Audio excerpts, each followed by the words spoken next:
There was once a successful merchant who owned 3 houses, 7 cars, and a company that made him wealthier with each passing day. His phone never stopped ringing.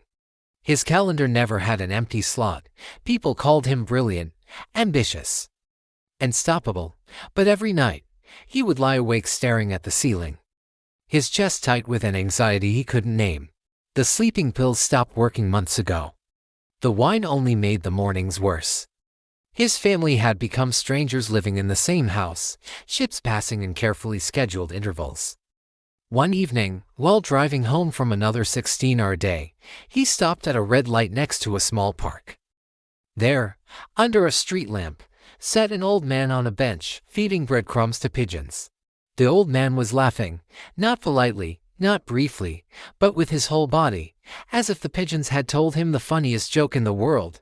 The merchant watched, transfixed. When was the last time he had laughed like that? When was the last time he had felt anything besides pressure, stress, and the constant weight of more? The light turned green.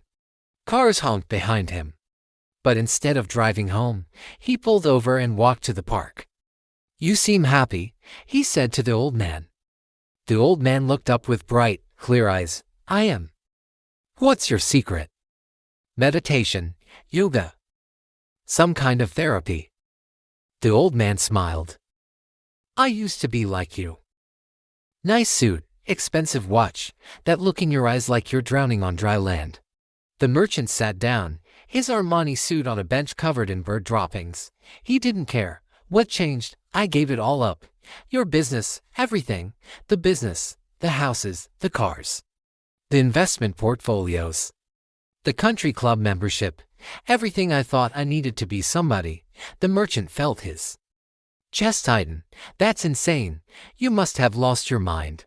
"Or found it," the old man replied. "Tell me, what are you actually afraid of?" The question hit like cold water.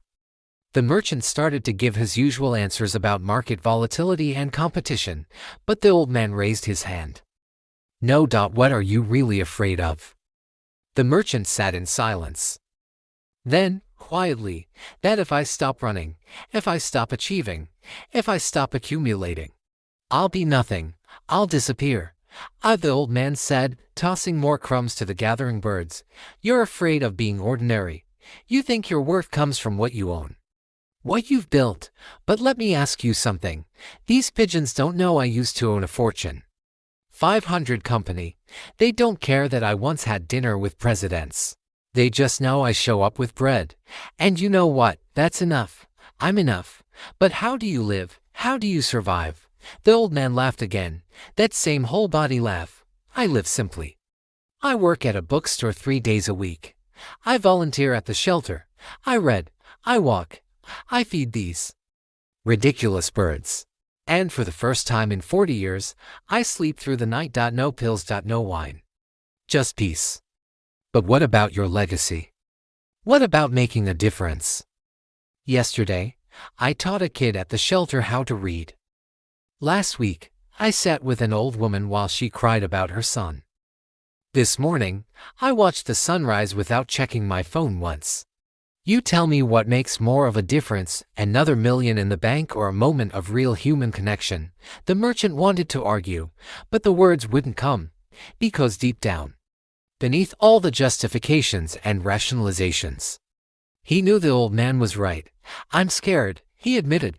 "Good," the old man said. "Fear means you're about to grow. The ancient teachers knew something we've forgotten. Suffering doesn't come from having too little. It comes from wanting too much. Every mystic, every sage, every truly wise person throughout history gave the same advice: let go. But how do I start? You already have. You stopped your car. You sat on this bench. You asked the question. Now go home and really look at your life. Not your possessions, your life. Ask yourself what serves your peace and what steals it. Then, one by one, start releasing what steals it." The merchant stood to leave, and turned back. "Did you really own a Fortune 500 company?" The old man winked. "Does it matter?" Walking back to his car, The merchant felt something shift inside him, not a dramatic revelation, but a small crack in the armor he'd spent decades building, for the first time in years. He drove home under the speed limit, windows down, actually seeing the world he'd been racing past that night. He turned off his phone. The world didn't end. In fact, for the first time in memory, he heard his own heartbeat, steady, present, alive. The journey from everything to enough had begun.